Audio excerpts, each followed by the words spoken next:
আদিত্য ৰাভা ডাঙৰীয়া আৰু প্ৰণৱ দলে দুয়োগৰাকীকে কৰায়ত্ব কৰাৰ গোটেই মূল লক্ষ্যটোৱে হ'ল দুয়োগৰাকী ব্যক্তিয়ে বিশেষকৈ জনজাতীয় মানুহৰ খিলঞ্জীয়া মানুহৰ ভূমিৰ অধিকাৰক লৈ দীঘলীয়া সংগ্ৰাম কৰি আছে।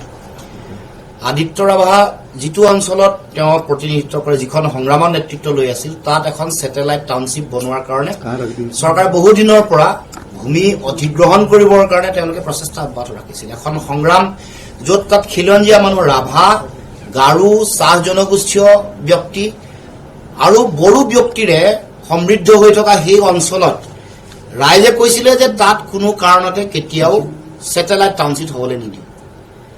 আকৌ ইফালে কাজিৰঙাত ইংলে পথাৰ যিটো অঞ্চল ৬০ বিঘা মাটি, য'ত হায়াত হস্পিটেল, হায়াত হোটেল আৰু ৰিজৰ্ট বনাবৰ কাৰণে কেইবাটাও পৰিয়ালৰ তেওঁলোকৰ মাটি অধিগ্ৰহণ কৰিবৰ কাৰণে চিন্তা চৰ্চা কৰিছিল। এইটোৰ বিৰুদ্ধে প্ৰণৱ দলে ডাঙৰীয়া তেখেতৰ নেতৃত্বত বিভিন্ন ব্যক্তিয়ে তাত সংগ্ৰাম কৰি আছিল। ময়ো দুয়োটা অঞ্চললৈ গৈছিলোঁ। আমি আজিও এই কথা সজোৰে দাবী উত্থাপন কৰোঁ যে খিলঞ্জীয়া জনগণে, তাত থকা খিলঞ্জীয়া জনজাতীয় ৰাইজে যেতিয়ালৈকে অনুমোদন নিদিয়ে এনেকুৱা কোনো ধৰণৰ কাম কাজ কৰিবৰ কাৰণে চৰকাৰে বিৰত থাকিব লাগে। কাৰণ সকলোৱে বিৰোধ কৰিছে, কাৰণ বিশেষকৈ চাহ জনজাতীয় অধ্যুষিত অঞ্চল, যিটো বাগানৰ কাষৰ মাটি, বিশেষকৈ চাহ বাগিচা অঞ্চলৰ মানুহ, চাহ জনগোষ্ঠীয় আদিবাসী ৰাইজৰ এনেও আজিলৈকে মাটিৰ পট্টা দিব পৰা নাই। তেখেতসকলে বহু দিনৰ পৰা তেওঁলোকে তাত মাটি ভেটি তিনিটা প্ৰজন্ম তেওঁলোকে খেতি কৰি আছিলে। এতিয়া দেশৰ আইন আছে, ভূমি আইন আছে।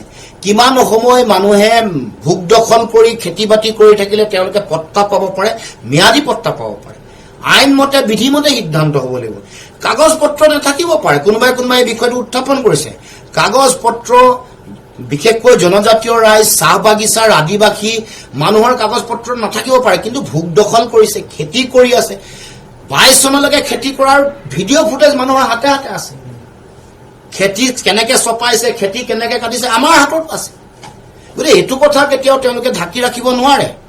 হাতী সেই অঞ্চললৈ আহে, হাতী খোজ থকা ভিডিঅ' ফুটেজ মোৰ লগত আছে।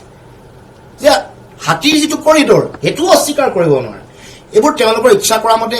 এই গোটেই কথাটোৰ লগত আকৌ চাহ জনজাতীয় যিটো মিউজিয়াম আছে, চাহ জনগোষ্ঠীৰ কাৰণে যিটো মিউজিয়াম কৰিব খুজিছে, তাৰ লগত কোনো সম্পৰ্ক নাই। সেইটো ইতিমধ্যে তেওঁলোকে অধিগ্ৰহণ কৰিছে, ৱাল দিছে, কৰিবৰ কাৰণে কাম আৰম্ভ কৰিছে। তাৰ লগত ইংলে পথাৰৰ হায়াত হোটেল আৰু ৰিজৰ্ট বনোৱাৰ কোনো সম্পৰ্ক নাই। বহুতে সেইটো এটা ভুল ব্যাখ্যা দিবলৈ চেষ্টা কৰিছে। চাহ জনগোষ্ঠীয় সংগ্ৰহালয় হোৱাটো আমি সকলোৱে আদৰণি জনাওঁ। নিশ্চিতভাৱে হ'ব লাগে, আহল বহলকে হ'ব লাগে, ভালকে হ'ব লাগে। কিন্তু সেইটোৰ লগত কোনো ধৰণৰ এই ইংলে পথাৰৰ মানুহৰ মাটি, য'ত হায়াত হোটেল বনাব খুজিছে, ৰিজৰ্ট বনাব খুজিছে, ৰাইজে সন্দেহ কৰা মতে কিছু মন্ত্ৰী ইয়াৰ লগত জড়িত, বিধায়ক জড়িত, ৰাজনৈতিক আশীৰ্বাদ পুষ্ট মানুহ জড়িত। কোনো মানুহে কেতিয়াও উন্নয়নৰ বিৰোধিতা নকৰে, আমিও নকৰোঁ। তেওঁলোকে যদি হোটেল বনায়, ৰিজৰ্ট বনায়, বিভিন্ন মন্ত্ৰীৰ তেওঁলোকৰ বাগান আছে, তাত বনকচোন, আমি বেয়া পোৱা নাই নহয়। খাটি খোৱা মানুহৰ মাটি ল'বলৈ কিয় উঠি পৰি লাগিছে? যি সময়ত চাহ বাগিচাৰ চাহ জনজাতীয় আদিবাসী মানুহক আজিলৈকে মাটিৰ পট্টা দিব পৰা নাই, সেই সময়ত থকা মাটিকণ কাঢ়ি ল'বলৈ চৰকাৰে কিয় ইমান উৎপাত কৰিছে? আৰু জনজাতীয় মানুহৰ মাটি ৫০,০০০ বিঘাতকৈ বেছি মাটি ইতিমধ্যে তেওঁলোকে বিভিন্ন আম্বানী, আদানী, ৰামদেৱ, গোদৰেজ বিভিন্ন কোম্পানীৰ নামত দিবলৈ তেওঁলোকে চিন্তা চৰ্চা কৰিছে। মাটিটো ল'লে জনজাতীয় ষষ্ঠ অনুসূচী, ট্ৰাইবেল বেল্ট ব্লক, জনজাতীয় আৱেষ্টনীত থকা মাটি ইতিমধ্যে অধিগ্ৰহণ কৰা কাম আৰম্ভ কৰিছেই।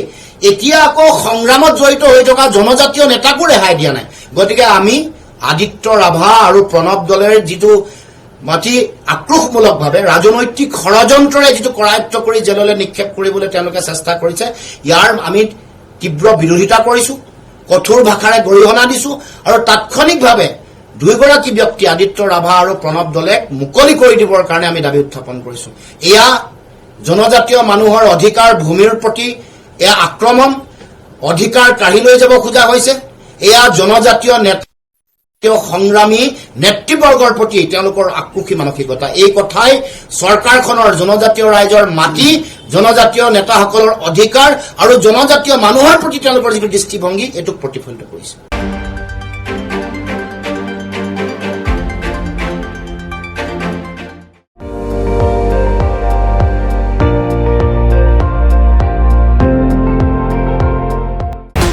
আপুনি চাই আছে ND24 সৰ্বশ্ৰেষ্ঠ নহয় সৰ্বোত্তমৰ দৌৰত।